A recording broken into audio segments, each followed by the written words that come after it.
Bom momento, espectadores e espectadoras do Lado B, e bom momento aos ouvintes da Central 3.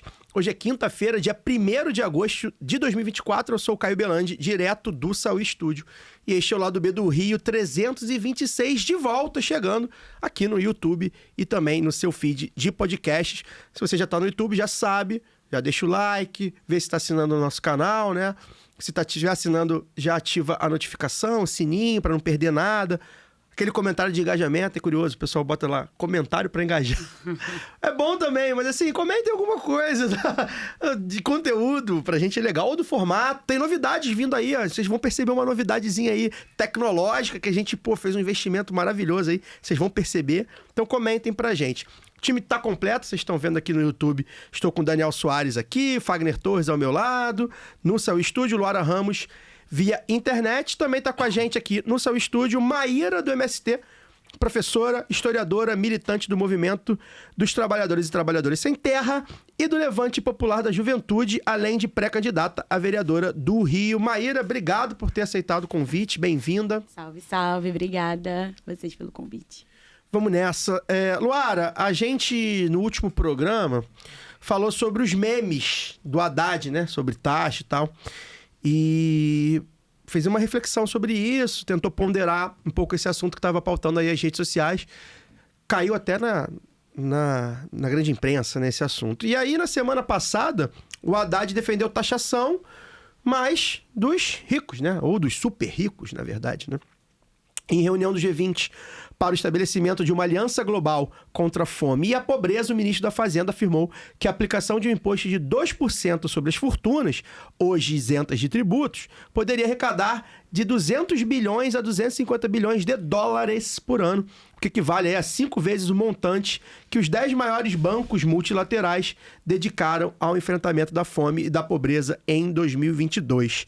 E é curioso, né, que isso não repercutiu na grande mídia, evidentemente não, a gente já sabe que não, mas até em certa bolha de esquerda, né, alguns perfis aí, né, que, enfim, comentam bastante a esquerda, com críticas muitas vezes pertinentes ao governo, não repercutiram essa fala, que é uma fala estruturante, né? A gente está falando de algo, a gente está com o economista aqui do lado, de algo que vem, se vier a ser aplicado, vem para mudar alguns paradigmas, né?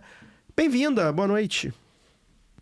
Boa noite, Caio. Boa noite, Fagner, Daniel, Maíra. Seja muito bem-vinda. Obrigada.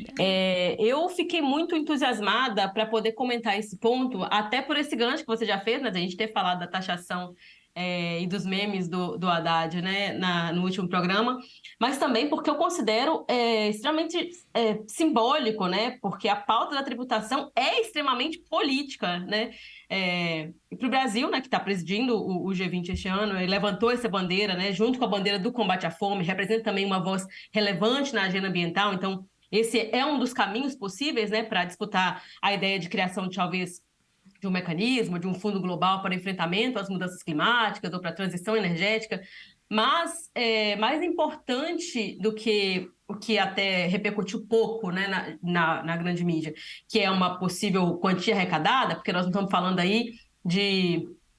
É diferente, né, do projeto que o Haddad e o Lula defendem aqui para o Brasil, né, de criação, de taxação de grandes fortunas. Aí nós estamos falando também de um imposto global, mas que não foi isso que passou no texto, né? O texto final, ele diz exatamente, respeitando plenamente a soberania fiscal, né? Ou seja, cada país teria aí a sua liberdade para poder taxar os seus próprios ricos, né? Os seus próprios bilionários. Quando a gente fala de super ricos, nós estamos falando aí dos bilionários.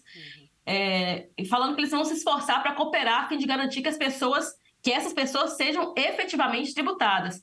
E eu acho que, mais do que o que foi colocado, né, como eu falei na grande mídia, que é da quantia, o que daria para fazer com isso? Essa é a pauta, né, que eles colocam.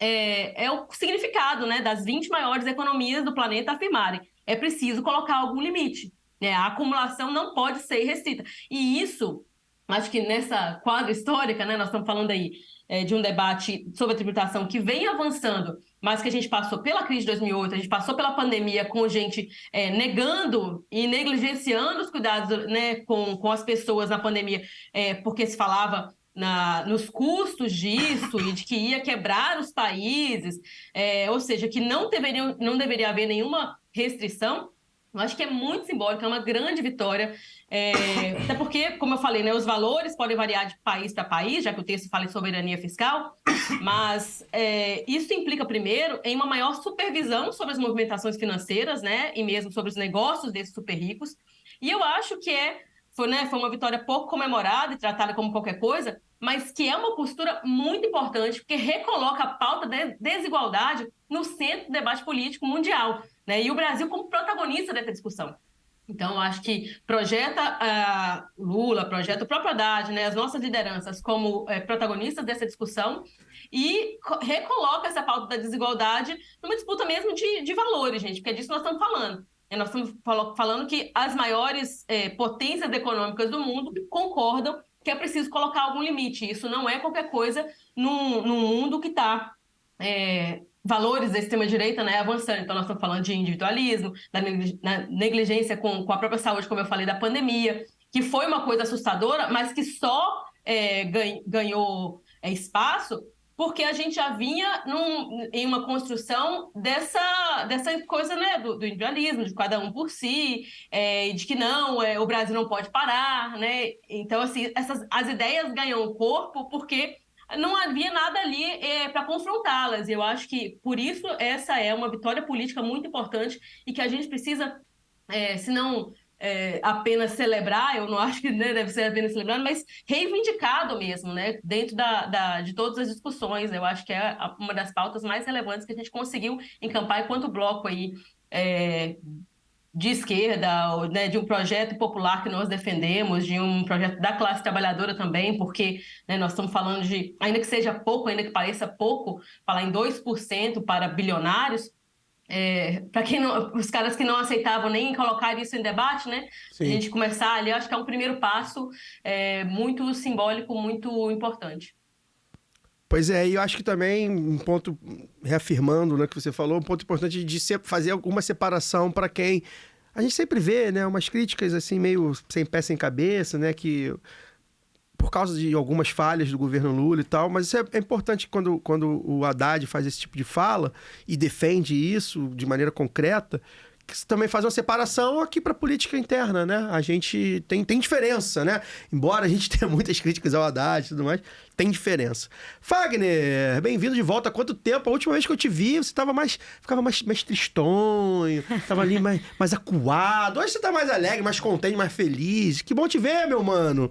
Essa semana, 2 estatísticas de emprego e trabalho foram positivas para o país. De acordo com o Ministério do Trabalho, 1,3 milhão de empregos formais foram criados no país nos 6 primeiros meses deste ano. O número representa uma alta de 26% na comparação com o mesmo período do ano passado.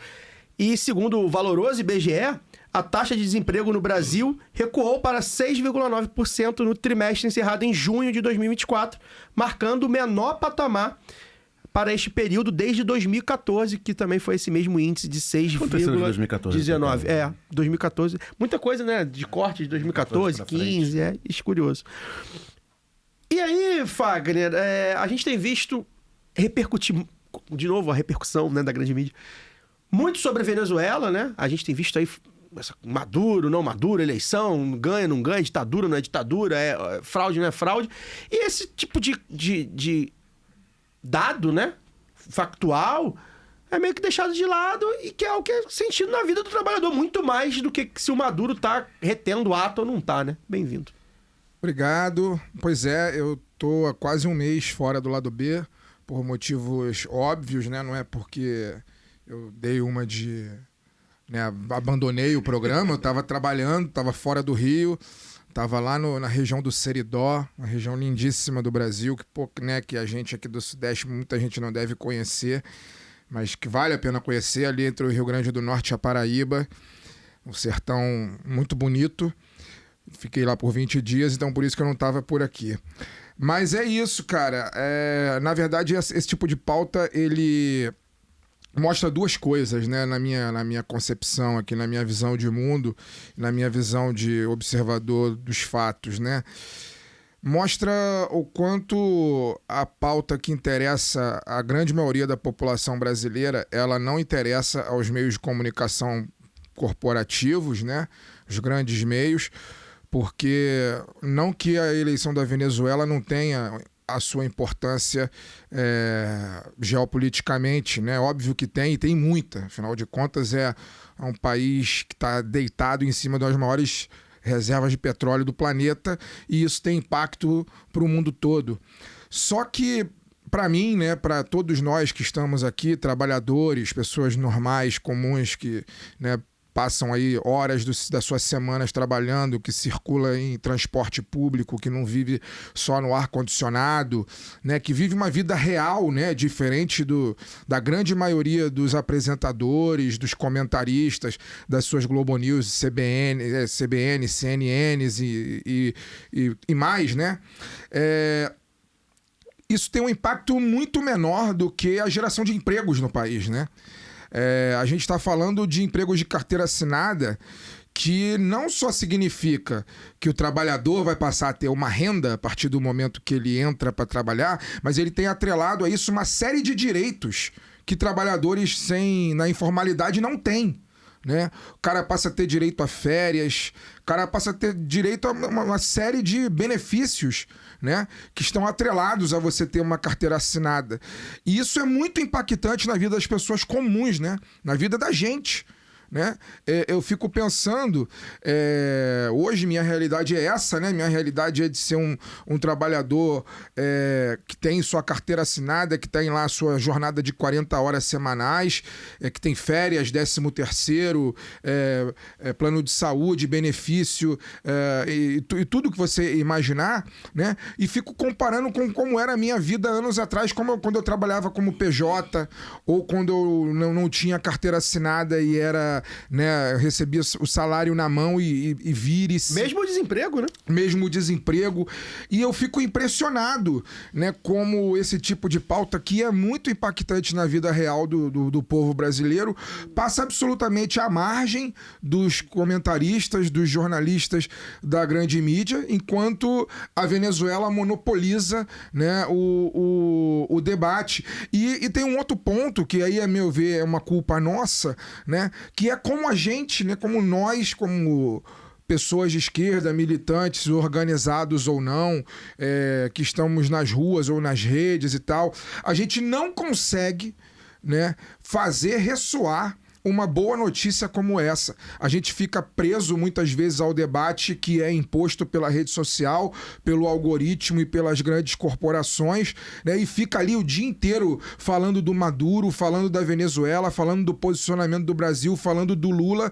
Mas quando a gente tem um dado como esse, que quase 30% maior o número de percentual de carteira assinada em relação a junho de 2023, a gente não consegue mostrar isso enquanto um resultado concreto do governo atual, né? E não consegue mostrar isso enquanto um resultado concreto de mudança na vida das pessoas, né? Eu às vezes vou na padaria, vou no supermercado e tal, eu ouço as pessoas conversando sobre o que está acontecendo na Venezuela, que não impacta diretamente na vida delas, mas a gente não escuta ninguém falar, porra, fulano de tal está trabalhando, estava estava um ano desempregado, agora está com carteira assinada, porque a gente não consegue fazer esse debate que é muito mais real, ressoar, né, para fora da nossa bolha e para fora, como diria Fernando Collor, dos escoços das páginas dos hebdomadários. Né? Aliás, o governador de São Paulo é capa da Veja dessa semana.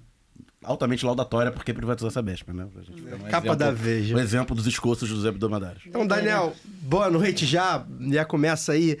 Em tempos de Olimpíada, né, a gente vê pipocar aí nas redes, mas também no debate das ruas, né? Aquelas críticas que são válidas, de certo modo, que o governo investe pouco em esporte, ou então investe mal em esporte e tal. Não dá apoio. Não dá, principalmente esporte olímpico, né?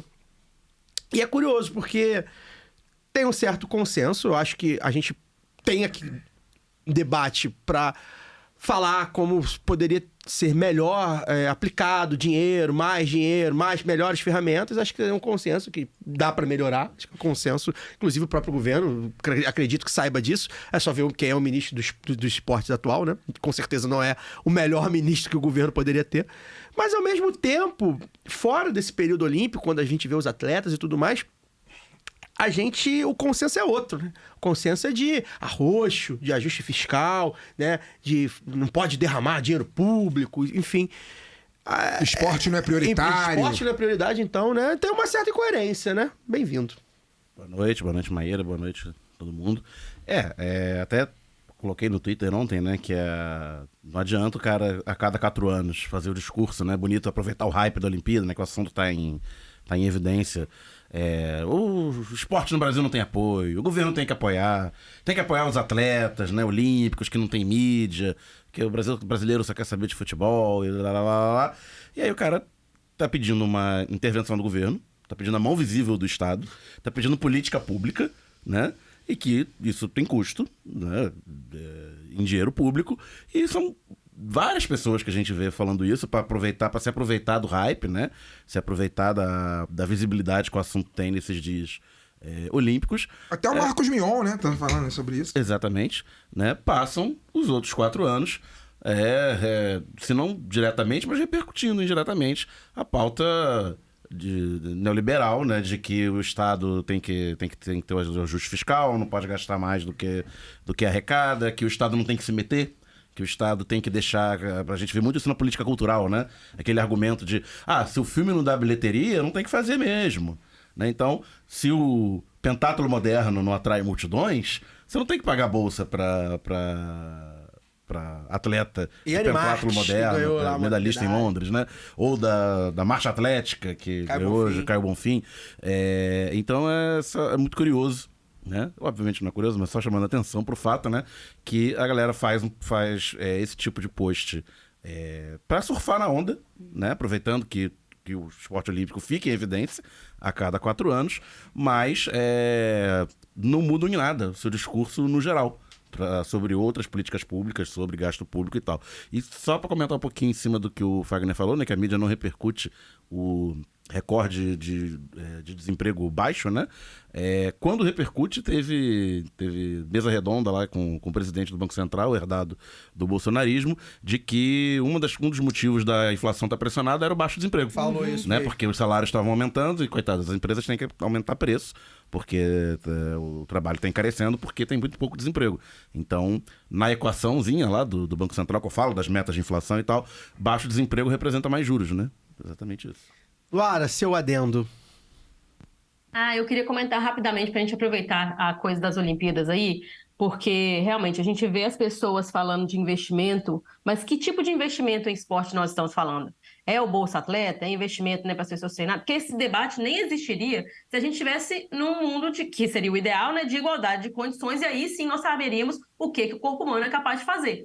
Mas quando a gente fala de esporte, eu acho que nós também deveríamos disputar valores aí e disputar o valor da saúde. Então, assim, acho que o Brasil ele tem tamanho, né, aí no sentido de volume, e também grandes ídolos, né, do esporte nacionais e agora projetados aí também mundialmente. E poderia disputar esse valor, sim, de políticas de esporte que sejam feitas visando a saúde das pessoas, né? Eu imagino que um país com pessoas mais saudáveis teriam mais condições, os atletas teriam mais condições de disputar, né, em melhores condições econômicas, emocionais, já que a gente está falando tanto do debate da saúde mental, né? Quer dizer, que esporte é esse que destrói tanto a saúde mental das pessoas? Isso é saúde? A gente devia recolocar isso em debate, porque todo mundo compartilha ali como meme, como é que os países, os grupos, né, separam ali quem que está em primeiro nas Olimpíadas, né? Então, os Estados Unidos, por quantidade de medalha, a União Europeia soma seus países,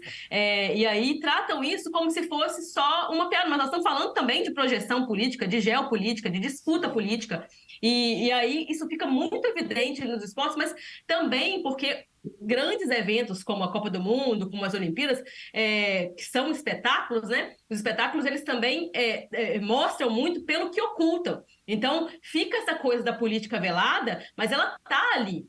ela acontece desde a abertura até o momento final, ou então nos pódios. A política acontece, na verdade, né, Lu, sem querer te cortar, inclusive nos países que são convidados e não são convidados a participar. Haja vista que a gente tem aí, por exemplo, Estados Unidos e Israel, que está bombardeando o mundo todo, né, e estão com seu direito reservado. Agora, a Rússia, como está bombardeando a Ucrânia, não pode. Perfeito. Exatamente.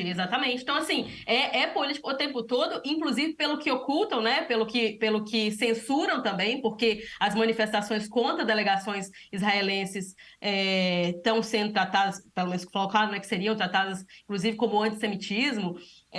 Isso tudo está em disputa, assim. Eu acho que a gente poderia qualificar esse debate do investimento em esporte, o investimento na saúde, né? Eu acho que o corpo social saudável produz melhores atletas. Acho que o debate é por aí. Agora, ainda em termos da geopolítica ali, né? Da política, existem contradições nesses mega eventos. A gente viveu o Rio 2016 aqui, a gente viveu a Copa do Mundo aqui, que também precisam ser colocadas, né? Qual que é o real legado desses mega eventos, quem que aproveita e que tipo de discurso, porque a gente está acostumado e não percebe a se emocionar com a história do atleta que treinou em Campinho, Charlinho, né? E tal. O caso do Charlinho lá do Hermes e Renato, né? Que é o vencedor, que supera tudo, né?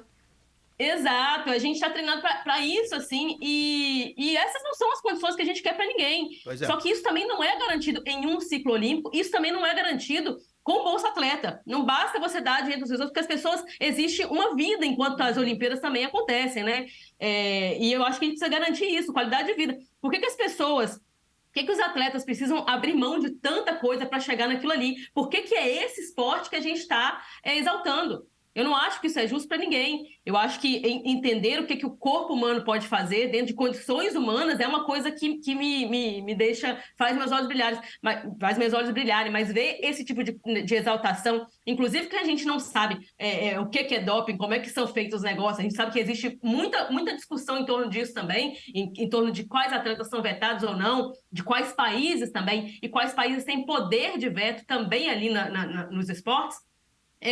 Porque também está em disputa isso, desde todo mundo aqui lembra das discussões, né, das Olimpíadas durante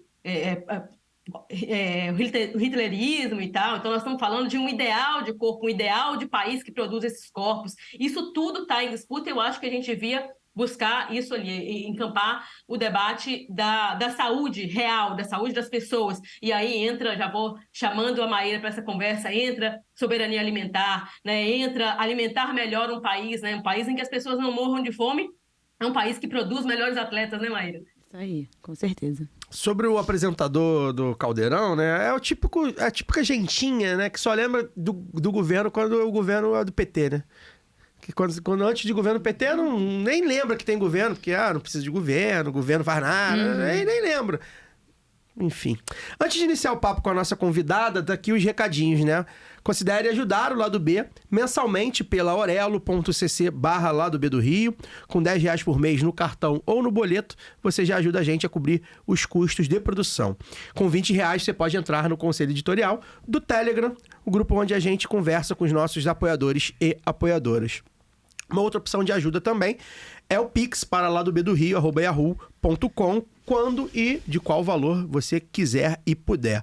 Lembrar aos ouvintes de fora do Brasil que quem quiser ajudar a gente, para entrar em contato conosco nas redes, né? A gente vai mandar as informações para vocês ajudarem o Lado B pelo aplicativo TapTapSend. Então, resumidamente, para ajudar o Lado B, mensalmente pela orelo.cc/Lado B do Rio, eventualmente via Pix ladobedorio@yahoo.com e internacionalmente pelo TapTapSend. Pra galera que tá aqui no YouTube, a gente recomenda novamente, não esquecer de deixar o like, os comentários, ver se tá assinando o canal, ativar as notificações e principalmente lembrar que já tá no ar o Lado B Revista 3 com meu amigo Omar Monteiro Júnior, o Omarzinho do Badomar. A gente bateu um papo sobre cultura popular, empreendedorismo, militância, a vida dele na criação lá dele no Morro do Pinto, falamos sobre cerveja gelada, sobre comida, né? Porque o Bar do Mar também é isso.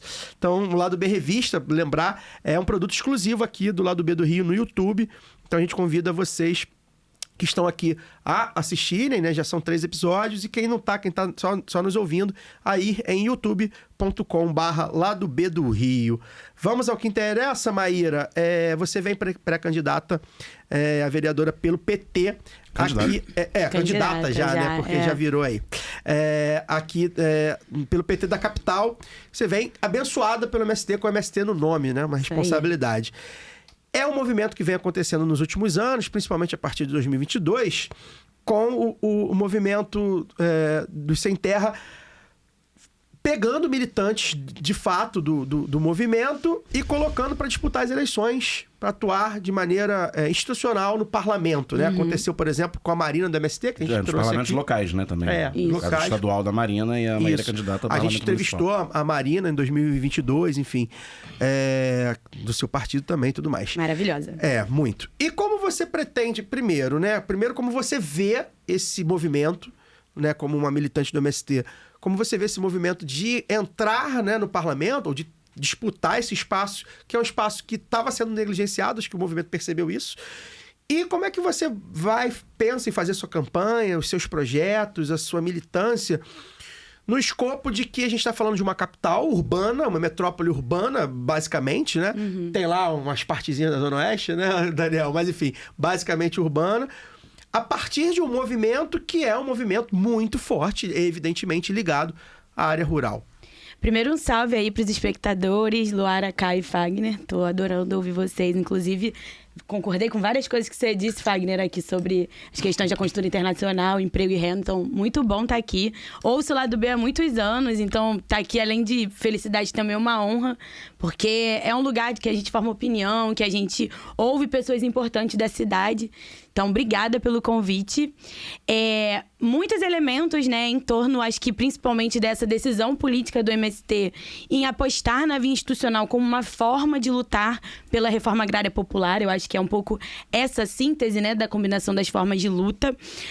Em 2022, a gente teve essa grande decisão nacional do MST em disputar as eleições, mas antes disso há uma avaliação política do movimento.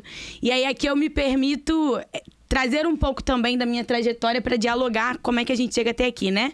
Eu sou Maíra, tenho 28 anos e sou historiadora formada pela UERJ, atualmente faço doutorado e sou cria da Zona Oeste também, da região do Jacarepaguá, que é uma outra parte da Zona Oeste. Ali eu militei, né? Comecei a militar com 16 anos, mas a minha mãe é uma sindicalista histórica da cidade, né? Mais de 30 anos de militância e tudo mais. Meus pais se conheceram no Partido dos Trabalhadores, então desde muito pequena acompanho a vida política, mas não necessariamente isso me empurrou naturalmente, né? Houve um processo ali, principalmente em 2012, da minha entrada na política a partir das contradições que a nossa Zona Oeste sofria ali naquele período, né? Remoções, o aumento das milícias, especulação imobiliária. E na UERJ, quando eu decidi fazer história, né, em 2014, eu me encontro com o MST e com o Levante Popular da Juventude, que é um movimento que eu me organizei, fui parte da direção nacional, e fui pro Levante muito por conta dessa luta pela reforma agrária popular. E aí no entendimento, assim, né, de que o Levante, ele se organiza nas cidades a partir de uma deliberação política do MST, de que é importante a congruência, né, de diversos setores, de diversos movimentos sociais que organizam militantes e organizam bases de diferentes lugares. Nesse lugar, né, 2014, aí a gente deu até um prelúdio, né? Falou das questões dos mega-eventos, a quantidade de evento político que teve de 2014 até 2024. Acho que, como historiadora, eu tô muito ansiosa para lá em 2035, 2040, a gente ler também esse período e entender como, de fato, as bruscas mudanças que tiveram, tanto do ponto de vista estrutural do sistema capitalista, quanto também de conjunturas e os movimentos políticos que foram tomados durante esse processo, essa janela, né, que não tem, de fato, assim, 10 anos. É um tempo muito acelerado, com muitas mudanças. E a minha trajetória, ela se enrosca muito nisso, porque eu estava listando aqui, né, um pouco das lutas que a gente construiu de 2014 até aqui, fora Cunha, fora Temer, a PEC do fim do mundo, que caiu aquelas bombas do céu, estava lá em Brasília, fora Bolsonaro, pandemia. E nesse contexto, o MST, enquanto um movimento social que tem, né, hoje 40 anos, fez uma opção política de entender que o aprofundamento das desigualdades, o aprofundamento dessa ofensiva conservadora que se institui, principalmente a partir do golpe à presidenta Dilma, mas que se aprofunda com a prisão de Lula, era importante um movimento social com a envergadura do MST contribuir na perspectiva das eleições. Porque é também nas eleições, e a gente precisa ser sincero, é nas eleições quando o conjunto da população também está um pouco mais aberta para conversar sobre política. Então o MST tem um acúmulo histórico do ponto de vista da organização do povo, de apresentar ferramentas organizativas, iniciativas, por exemplo, do combate à fome. Eu acho que a gente pode depois falar um pouco sobre isso, posso me aprofundar mais, mas principalmente de travar uma disputa ideológica, né? E eu acho que o MST tem uma contribuição histórica nesse processo da disputa ideológica da Escola Nacional Florestan Fernandes, por exemplo, como uma grande síntese do que se entende como disputa das ideias, batalha das ideias. E é muito nesse contexto dessa ebulição política que esse período que nós vivemos e que muito também empurrada aí, né, por essa conjuntura, eu me organizei politicamente, atuei politicamente, é que o MST também se deslanca, né, e vai construir, de fato, esse processo eleitoral. No que a gente chama, e Rafa acredita que está aqui atrás das câmeras, mas lá nos nossos movimentos, né, a gente chama das combinações das formas de luta. Antes a gente tinha muito a luta social, a luta organizada de massas, as marchas, as manifestações, a luta ideológica, né, e aí a batalha das ideias, o Brasil de fato, enfim, todas essas ferramentas, a Escola Nacional Florestan Fernandes, os cursos de formação, como ferramentas que o MST colocava. Aqui está o nosso projeto. Mas a profundidade do golpe, né, e da ofensiva da extrema-direita foi tão grande, que o MST chegou numa síntese. Se o bolsonarismo está, nós precisamos estar também.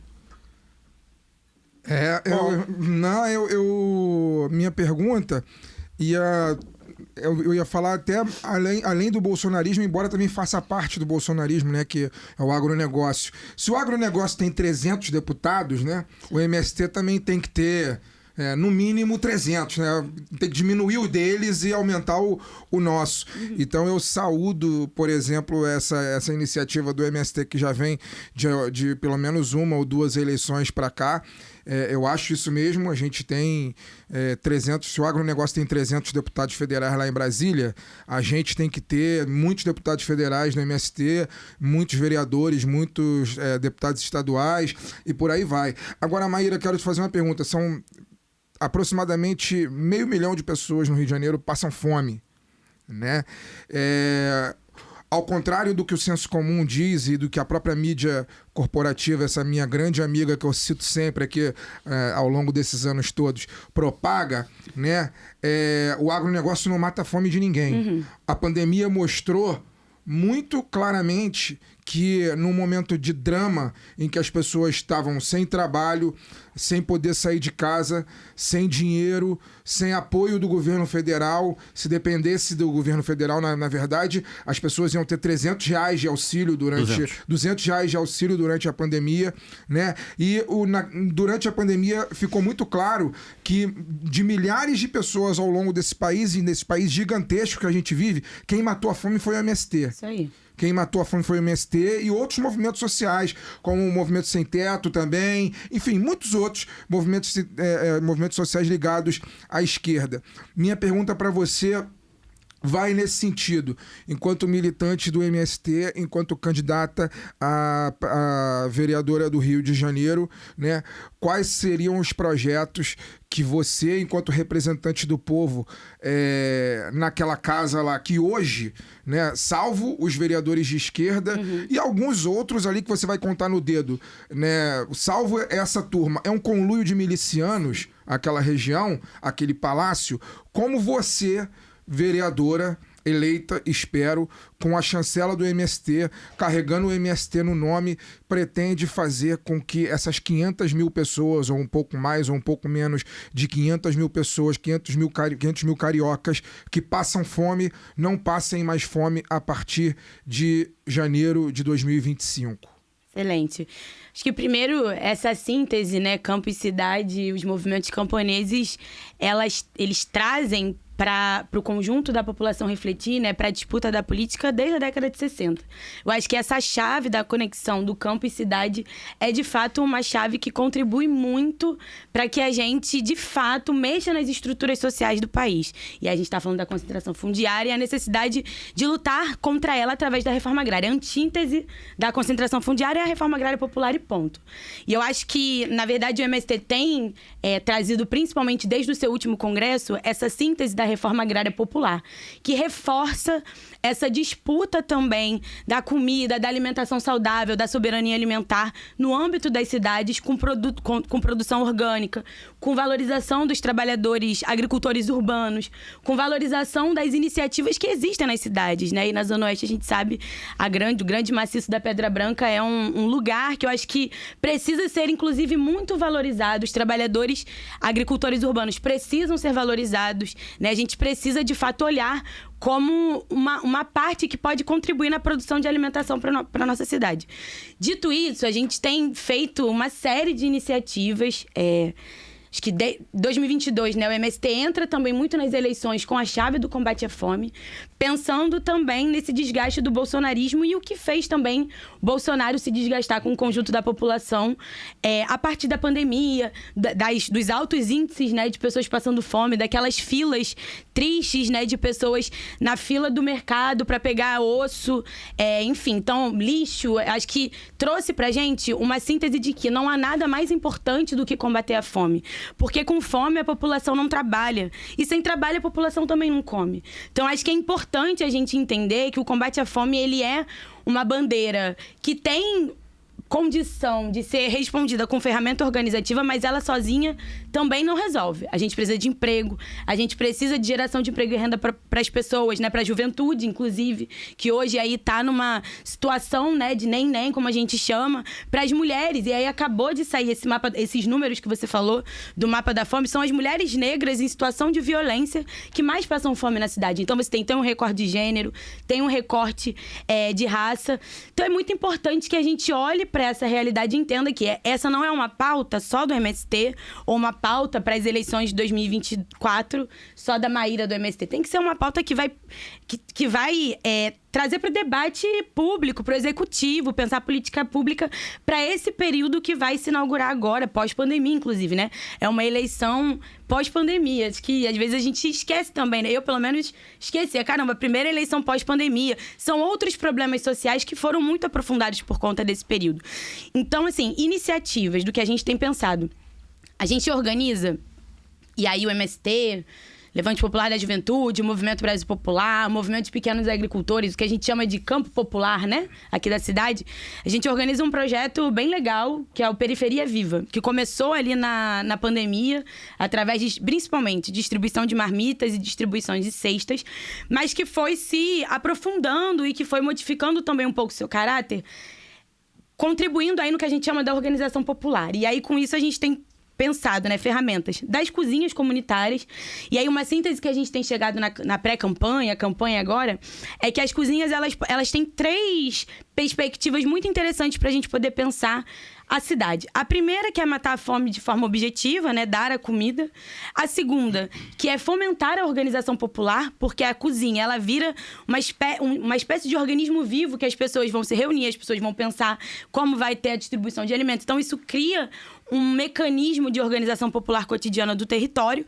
E um terceiro, que é, se a gente pensa as cozinhas a partir de um mecanismo de política pública, uma forma de contribuir enquanto política pública, e aí pensando, por exemplo, um fundo municipal de cozinhas comunitárias na cidade do Rio, a gente pode garantir também geração de emprego e renda para as comunidades, que é, de fato, também um cenário sério, né, o desemprego.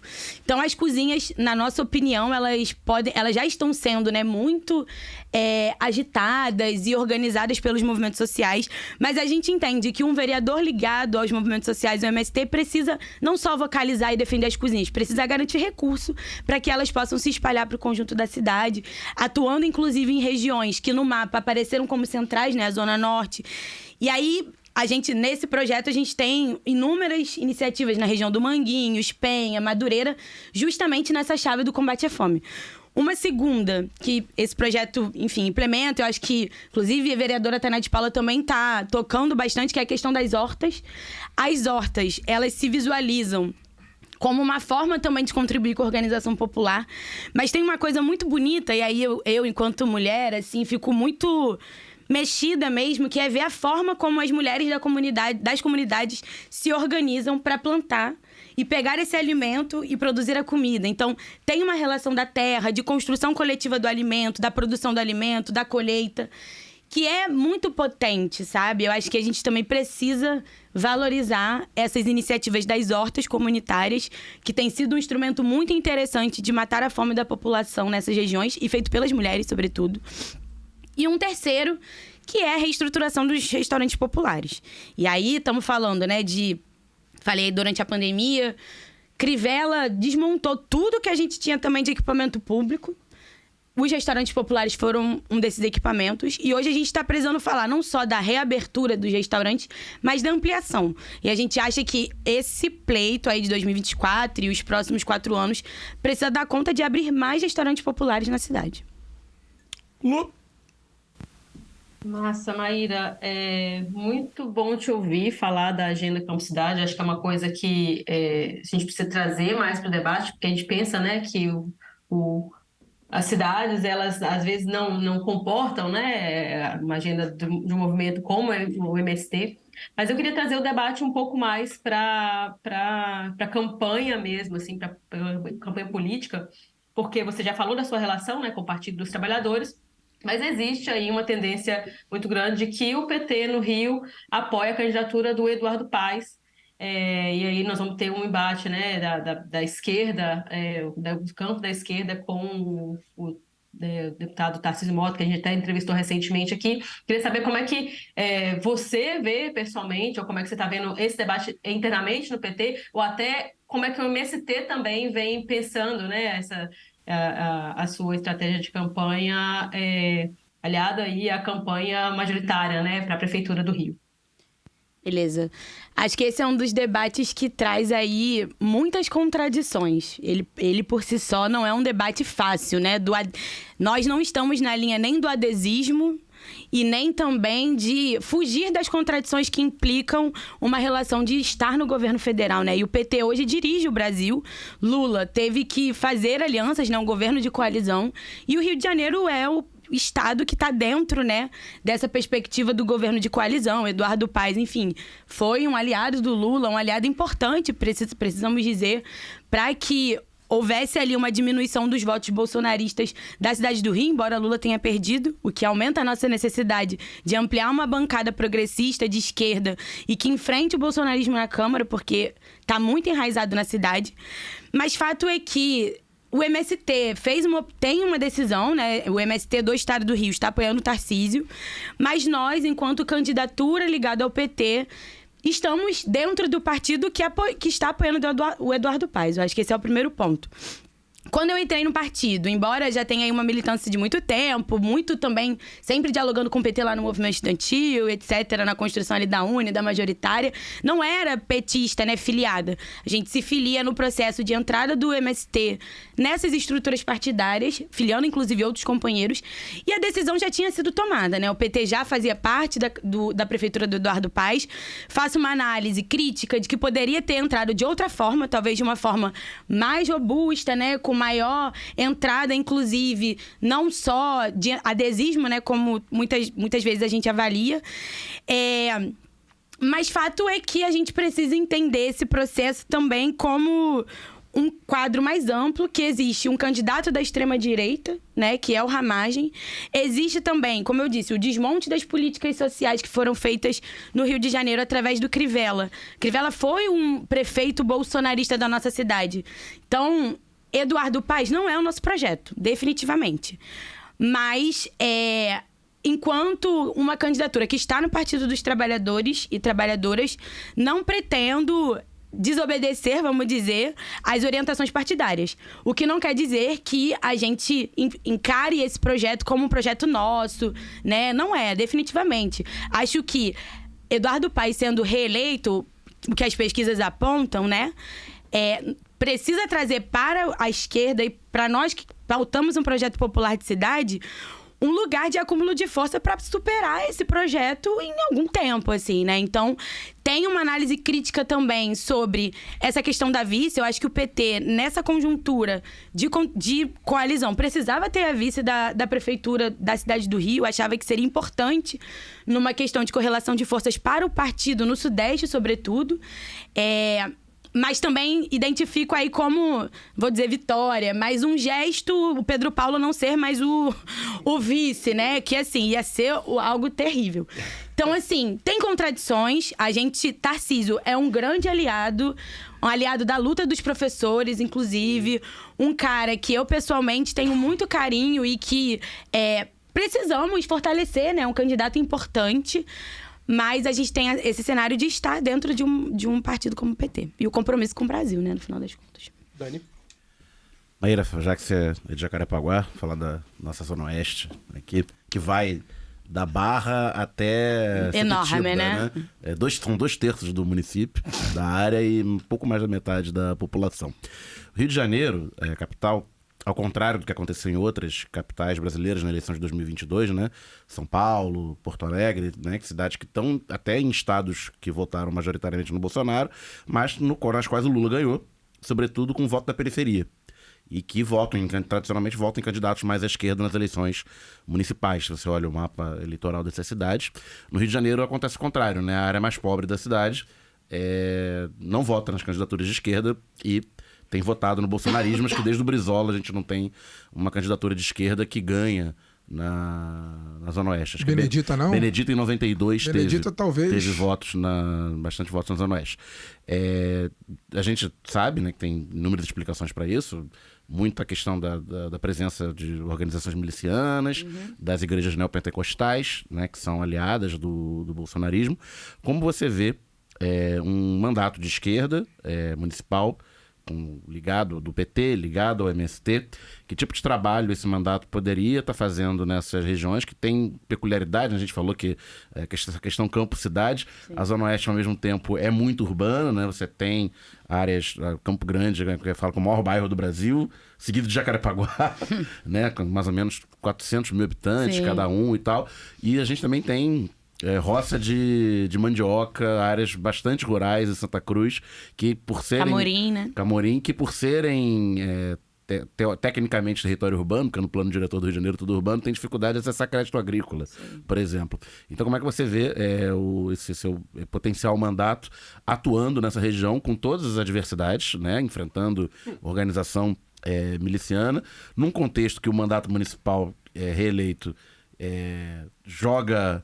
no mínimo uma política de boa vizinhança, né? Se utilizando desses acordos de não ataque, né? De acordos políticos locais, mas, entretanto, com a caneta federal, né?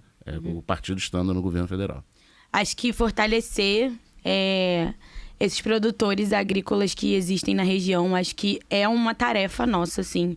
Esse reconhecimento que o plano diretor não dá, a gente precisa fazer enquanto Câmara Municipal, né? Da condição de crédito, incluir, enfim, no circuito de feiras orgânicas. Toda essa construção é muito importante. Visualizo a educação como uma chave importante também para o fortalecimento da região, e aí principalmente as ferramentas de pré-vestibulares comunitários, né?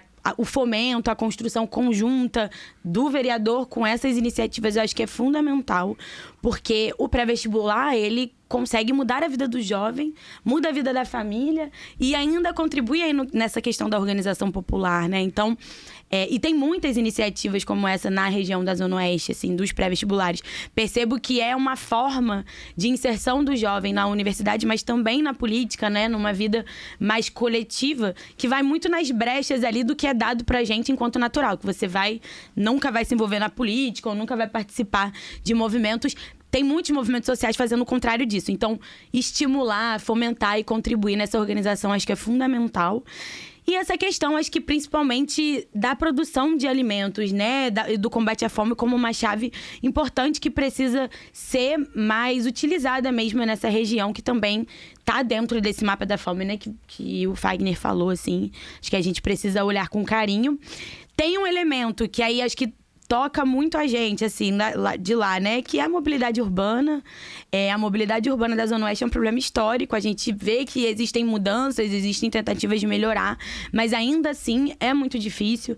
É muito importante que a gente pense, por exemplo, no debate da tarifa zero para segmentos da população, que na Zona Oeste faz todo sentido, porque você nunca vem para o centro de um transporte só, assim, isso não existe. Então, se a gente consegue segmentar a tarifa zero para determinado setor, né, conseguir se deslocar pela cidade de maneira mais barata e gratuita, isso com certeza melhora a vida do trabalhador, o bolso do morador da Zona Oeste. Então, acho que é muito nesse lugar que a gente está pensando em atuar ali junto com a região e, claro, com muita cultura, porque, e aí, jovens da Zona Oeste, assim, são muito artísticos, tem uma galera muito criativa que está produzindo vida, que está produzindo condições de existência realmente nas brechas ali da região, sabe? Então, acho que é muito importante a gente também fortalecer essas iniciativas. Queria falar sobre campanha, Maíra, num sentido mais, principalmente sobre violência de gênero, né? E aí, chama a Luara para participar também desse debate, que já teve uma experiência de ser candidata, né?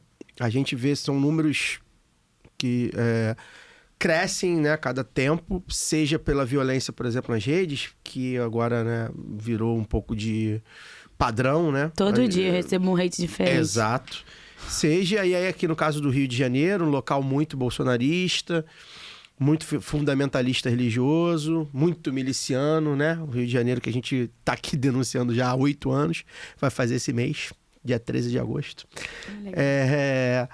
Queria que você falasse um pouco como é que você tem visto essas experiências, né? Embora a última eleição para vereador tenha sido uma eleição estritamente online, praticamente, né? Porque foi no auge da pandemia, 2020. 2022 já era um afrouxamento da pandemia, mas acho que ainda também muito baseado nas redes. E aí aproveitar também para falar sobre redes sociais, como é que você tá ali, como você acabou de falar, que recebe muito hate, misógino, acredito, principalmente.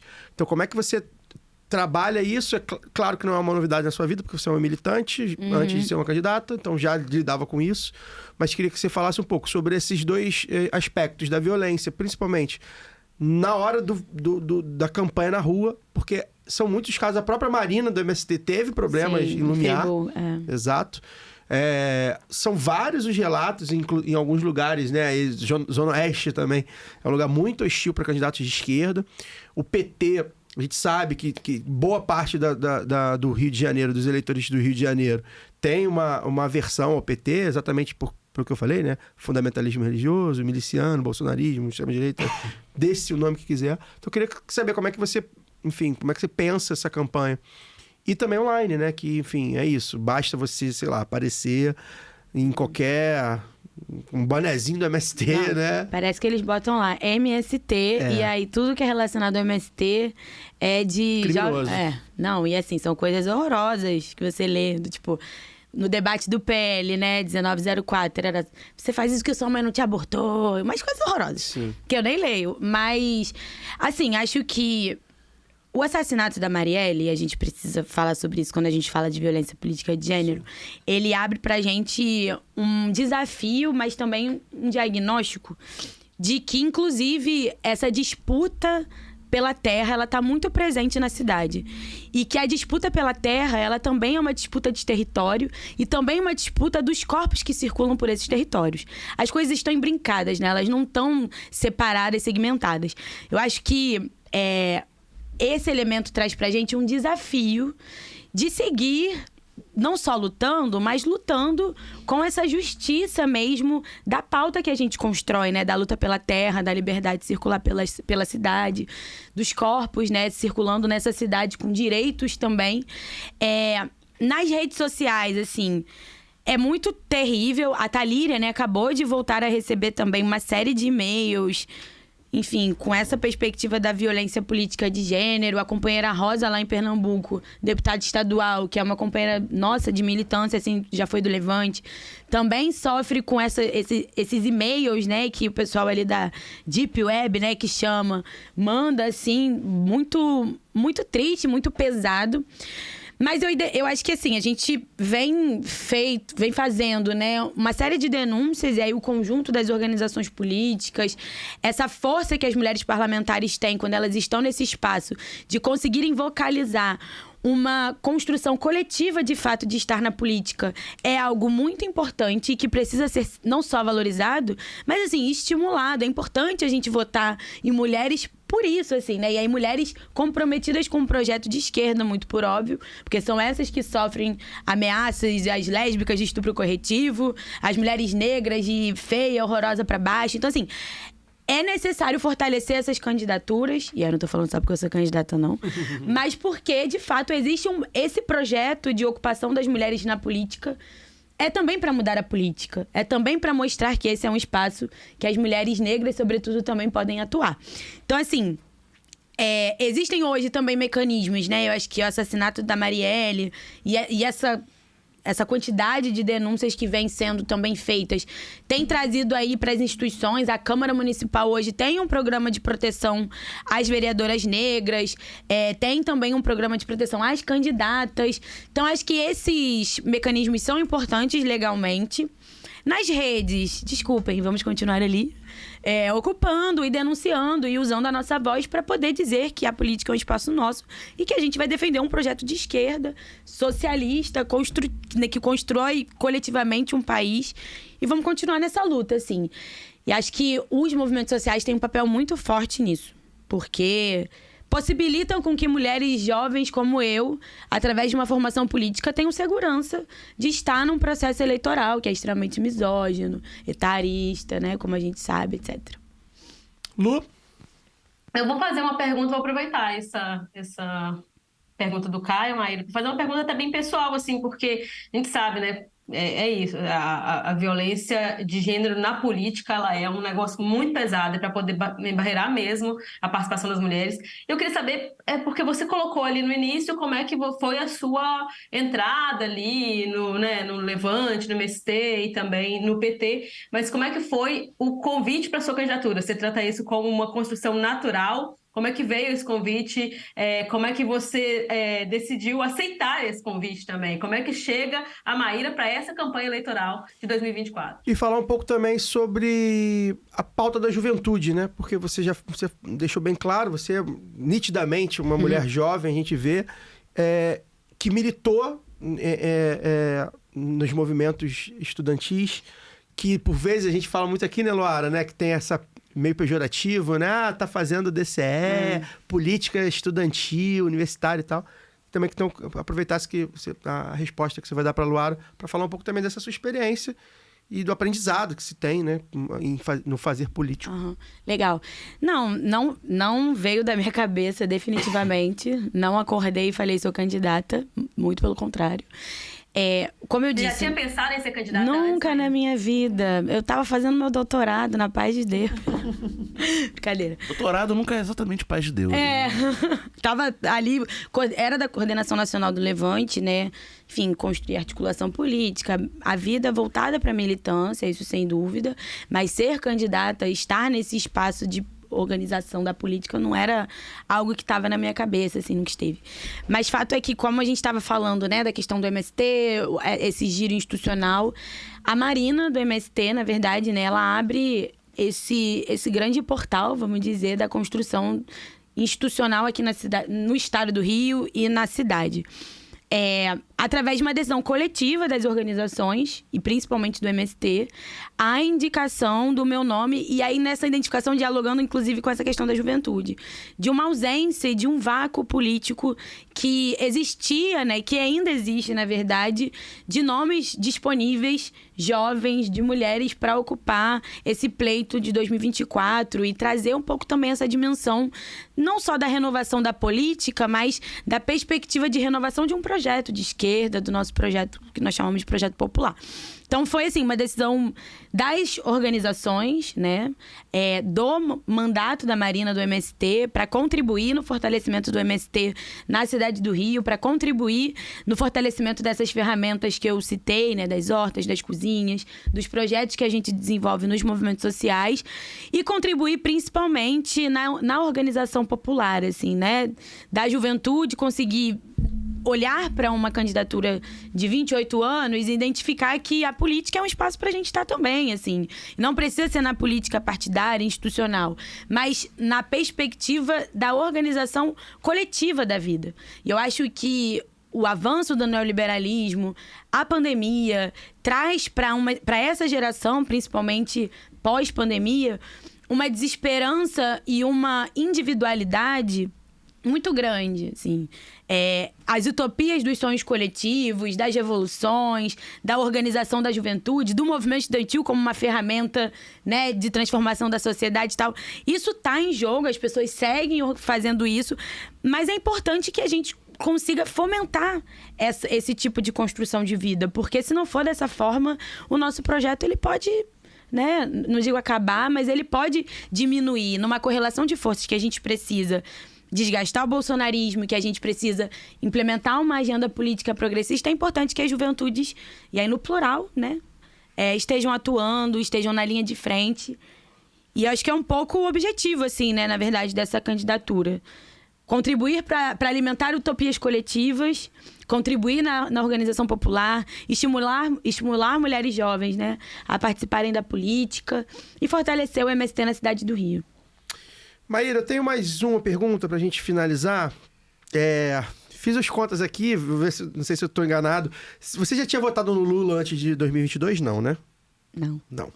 Era uma novidade. Eu lembro que eu conversei com a Flávia, minha esposa agora. A última eleição do Lula foi em 2006, gente. Pois a Maíra estava na 4ª série. Pois é.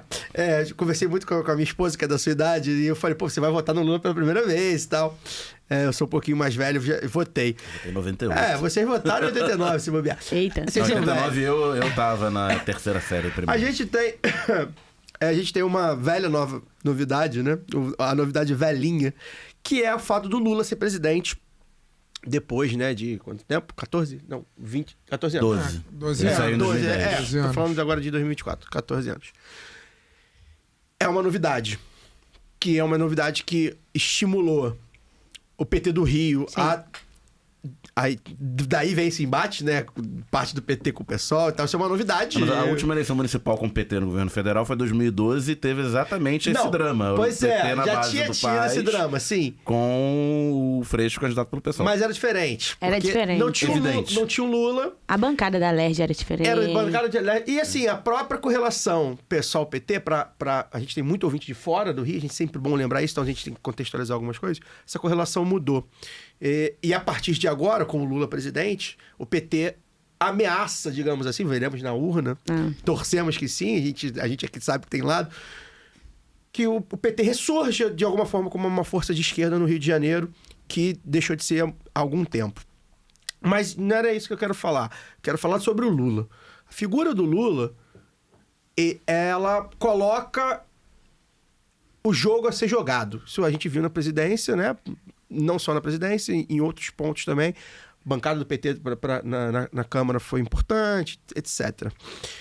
Como é que você vê, na sua campanha, principalmente, como é que você pretende dialogar e conversar e mostrar para as pessoas que você afinal de contas, é uma candidata do PT, é uma candidata do Lula, por tabela.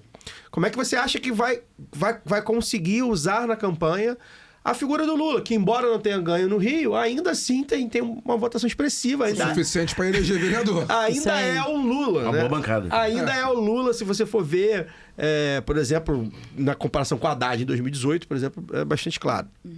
Então, como é que você acha que uma análise assim de conjuntura total, assim, global, nacional, no caso, mas também para sua campanha, como é que explorar mesmo a imagem do Lula, como é que você acha que isso pode acontecer, a aprovação aumentando, né? Não sei se já saiu de Rio, a gente teria que ver. Eu acho que no Rio não saiu ainda. Não sei se recentemente, mas enfim, como é que você vê, porque te coloca no jogo de alguma forma que antes, sem o Lula, né, nos últimos governos, governo Bolsonaro, governo Temer, o próprio governo Dilma enfraquecido, como é que você vê essa figura do Lula, assim, para impulsionar a sua campanha, seu nome. Com certeza. Time do Lula, né? Vou parafrasear João Pedro Stedley, que diz assim: a gente critica o Lula dentro de casa e pra fora a gente é 100% Lula. Se bem que o João Pedro Stedley anda criticando fora de casa também. Tá indisciplinado. Anda criticando pra fora de casa e com muita elegância, com muito argumento. E com muito argumento. Mas enfim, aliás, respondam no e-mail, João. A gente quer trazer você aqui. Pois é. Vamos ajudar nisso aí. Por favor. Não, assim, brincadeiras à parte, eu acho que a análise que a gente tem feito dessas eleições é que é um terceiro turno do que foi 2022. Acho que Ramagem, né, tá bastante desgastado, mas na nossa avaliação ele pode crescer. E aí com o Bolsonaro descendo, mais próximo, etc. Então, essa polarização, ela vai seguir. E a gente tem um lado, e o nosso lado é o lado do presidente Lula. É o lado de fortalecer as políticas sociais que o governo tem feito, né? O que foi a atuação do governo federal na tragédia do Rio Grande do Sul. O que foi a atuação do MST ali também, né? Contribuindo com a organização de cozinhas, junto com esse processo do presidente Lula de fortalecer, né, as políticas sociais, implementação de crédito, etc.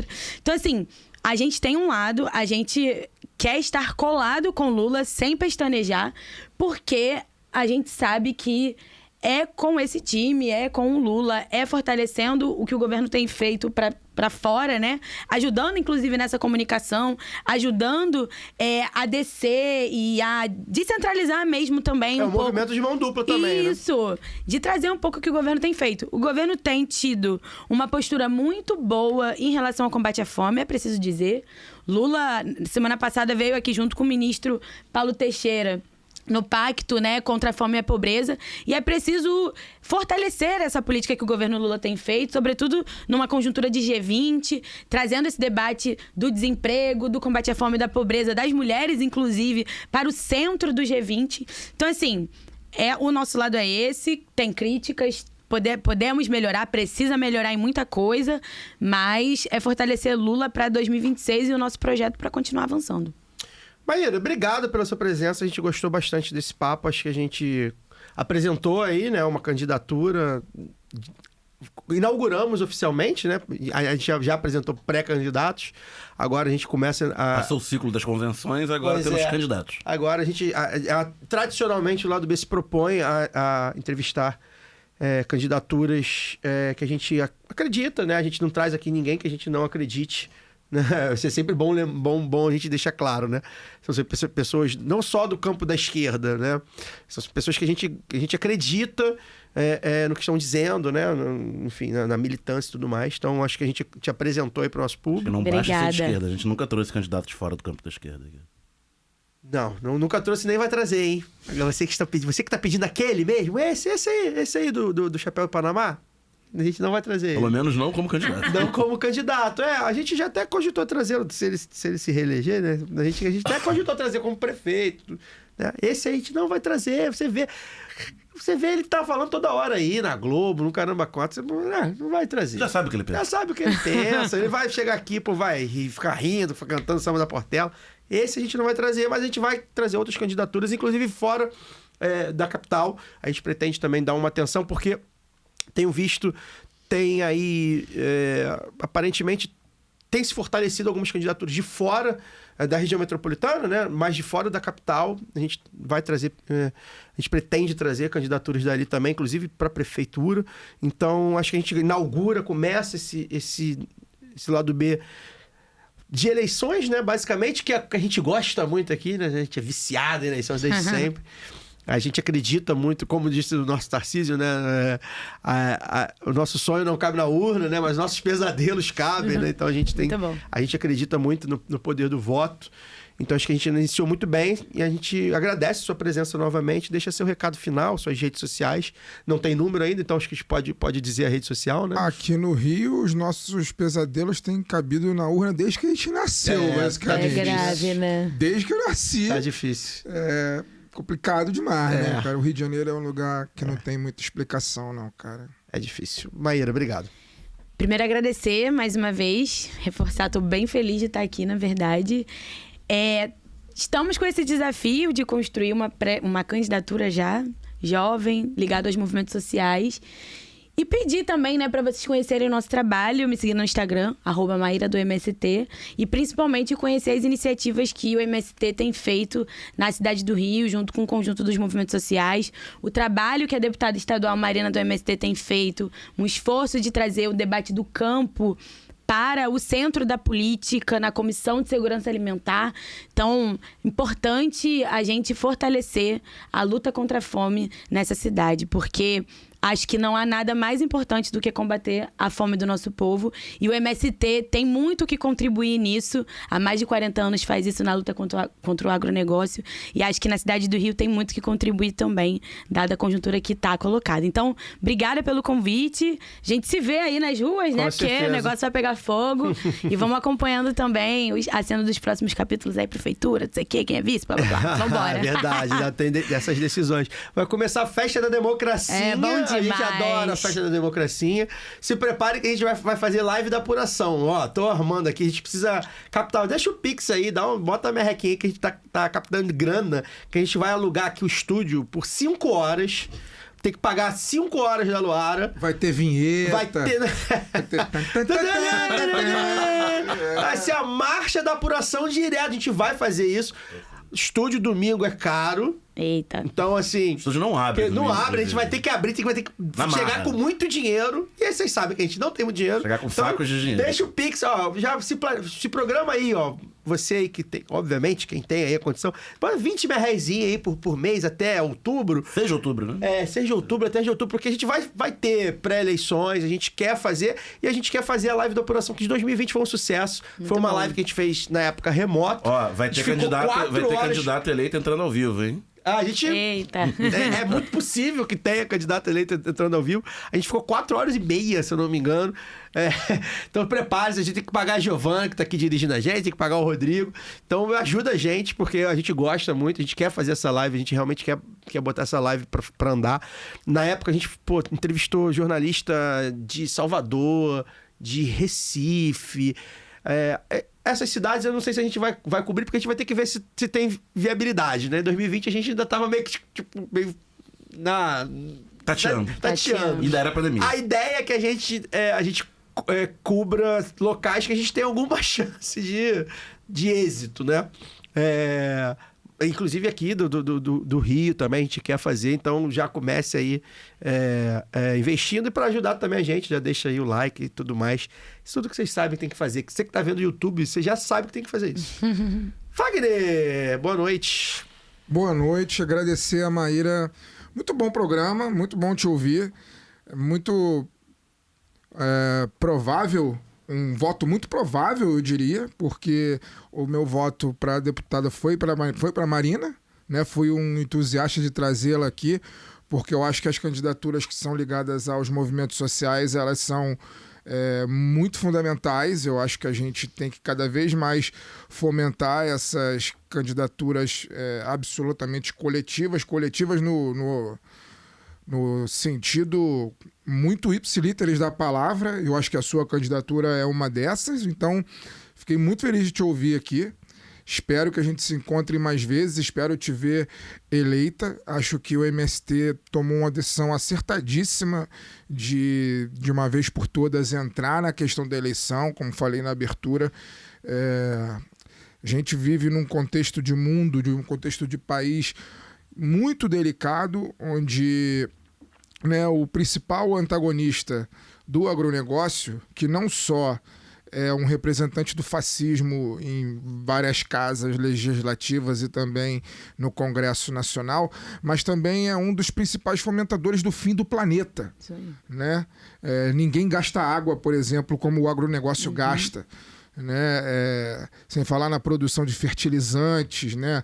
Com a contaminação dos rios e contaminação de comunidades inteiras, né? E isso, obviamente, não é falado na propaganda que diz que é pop, tech e outras coisas, né? Então, sua candidatura acho que é muito bem-vinda. Todas as candidaturas do MST são muito bem-vindas. E foi muito bom falar com você aqui. Obrigado. A gente aqui é um fã do MST, né, Fagner? A gente é um fã. Tenho muitos amigos, né, dentro do MST. A gente já foi parceiro do assentamento Terra Prometida por muito tempo. né? Inclusive mandar um abraço para a galera lá em Caxias, Nova Iguaçu, aquela região. E é isso. Foi bom estar aqui de volta também, depois de quase um mês. Né? Semana que vem a gente está aqui. Luara Ramos, até a próxima. Até agradecer a Maíra aí, porque eu acho que a tranquilidade com que você falou, Maíra, na sua resposta ali sobre como aceitou, como construiu sua candidatura, acho que foi a primeira vez desde 2018, quando eu fui candidata a deputada federal, que foi um negócio muito, muito maluco na minha vida e que até hoje eu não digeri direito. Acho que foi a primeira vez em que eu pensei de novo, e se? Porque você fala que eu jamais voltaria. Vem aí, hein? Pelo menos até agora. Não, rapaz, eu acho assim, o que eu quero dizer é que foi uma conversa inspiradora, Maíra. É isso, assim. Uma coisa que trouxe aquele quentinho de, nossa, realmente a gente precisa pensar mais e aí estar mais dispostos e dispostas também. Me coloco assim, de novo nesse... repensando, né, algumas coisas. E, enfim, acho que foi isso. Feliz de quem vai ter você como candidata aí no Rio, viu? Pessoal, considerem. Acho que o papo foi muito bom, porque há essa coisa, né, da juventude. Quando a gente imagina candidatos, a gente não imagina jovens, e agora tem surgido jovens da direita que a gente fica lá dizendo, olha só o que fulano tá falando de absurdo. E aí nós temos aqui uma jovem candidata de esquerda com ideias oxigenadas, ideias, sabe, que a gente precisa para oxigenar a estrutura mesmo dos partidos, de partidos grandes como é o PT, de partidos que já dirigiram e dirigem o Brasil hoje como é o PT. Então, assim, muita alegria mesmo. Estou saindo dessa conversa com um quentinho no coração, desejando aí todo sucesso. Espero ver, né, já estou aqui de olho nas redes, espero ver você ganhando as ruas aí e as urnas também, viu? Espero que seja uma das candidatas que vai entrar aqui com a gente na live de apuração, candidata, né, aí já eleita vereadora do Rio de Janeiro. Então, um abraço, pessoal. Daniel, Fagner, bom te ver aqui de novo. Caio, e até a próxima semana. Uma perguntinha que eu acho que eu não fiz, que eu acho que é interessante saber. Para uma candidata do PT para poder se eleger vereadora no Rio, estima-se que precisa de quantos votos hoje? Você sabe? 13, 14. 14 mil votos? Bom a gente saber esses cálculos, né? Vamos arrumar 14 mil votos aí, galera. 15 para garantir. Falando em Luara Ramos, lembrei aqui, né? Mandar um beijo pra dona Maura e pra dona Socorro, que é a avó e a tia da Luara, que fizeram um elogio que eu nunca recebi, eu nunca imaginei receber, que falaram que gostam da minha voz. E olha, sinceramente... Achei que você esqueceu, já ia Não, cobrar. claro que não. Isso porque ela só ouve a voz, né? Se ela ver você e saber que você se parece com Mamãe Falei, aí eu não sei, agora né? não mais, já não mais, não mais. Já foi tempo. Não é verdade, né? Dona Maura, Dona Socorro, não é verdade. E eu fiquei muito feliz, porque ninguém nunca elogiou minha voz. A minha voz, eu acho minha voz meio estridente, a dicção meio ferrada. Mas se a Dona Maura, a Dona Socorro gosta, pô, me levou a fazer mais 10 anos de podcast. Não vou nem fazer fono, tava querendo fazer uma fono e tal. Pô, Dona Maura, Dona Socorro, muito obrigado. Realmente fiquei muito feliz de ser elogiado pela voz, porque é algo que eu não espero, ninguém nunca fez. Então, realmente, muito obrigado. Também mandar um beijo aqui pra Patrícia, né? É a Pati Suburbana, que olha como é a vida, né? Ela é esposa do Guilherme, que é primo de um tio muito querido meu, que já, enfim, faleceu já há alguns anos. E minha tia tava lá com a minha tia... Foi lá pra família dele, né? É ela que é minha tia de fato, ela é casado com ele. E aí, conversando e tal, minha tia, que é minha madrinha, né? Aí falou, não, meu afilhado tem um podcast e tal. Aí ela falou, qual podcast? Aí ela, pô, lá do B do Rio, pô, eu sigo, eu ouço e tal. Então, maior coincidência, eu fico muito feliz. Minha tia ficou toda boba, né? Evidentemente, porque não alcança, não sabe o alcance que a gente tem, né? E ela ficou toda feliz. Então, um beijo pra Patrícia também e pro Guilherme, foi bem legal esse reconhecimento aí à distância. Estavam lá em Januário, em Minas Gerais, que é já subindo, né? Quase na Bahia. Daniel. Conheço Januária. Já estive em Januária. Você é um homem... Onde você não esteve? A sua vida é andar por este país pra ver se um dia descansa feliz. Daniel, boa noite. Boa noite, gente. Só mandar um recadinho aqui, que na semana passada não teve programa, né? Na segunda-feira passada tava no Samba do Trabalhador, lá no Renascença Clube, aqui no Andaraí. Bom demais. Tava com o nosso amigo Matias Pinto, fazendo um crossover de lá do B, xadrez verbal, em pleno Samba do Trabalhador. E aí fomos abordados, né, por ouvintes e tal. E entre eles, especialmente, a Dona Dulce, que falou que ouve a gente desde lá de Santa Catarina. Olha. Então, o fardo quer ser de esquerda em Santa Catarina. Um beijo especial, né? Um beijo especial pra Dona Dulce, que abordou a gente também. E também um beijo pra Débora e pra Tatiana, que são nossas ouvintes. A Débora, a Deb, nós tivemos nossas filhas são amigas, estudaram na mesma escola, e ela falou que ouve a gente, a irmã dela, a Tatiana, também ouve, e que a gente é muito importante pra elas, assim, por ter acesso a um tipo de discussão que a elas não chegava, né? Porque a gente fica vendo só a grande mídia, né, e tal, e foi bem legal essa devolutiva delas, né? Falando de como a gente, muitas vezes, faz um contraponto que ela não tinha nem pensado, né? Sobre os diversos assuntos. Então, um beijo pra elas. Beijo pra todos vocês que estão nos assistindo aí no YouTube. A gente vai ficando por aqui. Semana que vem a gente volta. Espero trazer mais uma candidata aí, dessa vez pra gente falar um pouco de Caxias. É uma amiga da casa, já esteve conosco, a gente já tá confirmado, mas eu não gosto de anunciar, né? Porque às vezes tem agenda de candidato, né? Não, pintou um negócio, então não vou anunciar, mas quem acompanha o Lado B há muito tempo sabe quem é. Uma pessoa muito especial, uma professora que a gente gosta muito aqui também. A gente aguarda vocês aqui, tanto no YouTube quanto no feed de podcasts. Forte Amplexo. Tchau, tchau!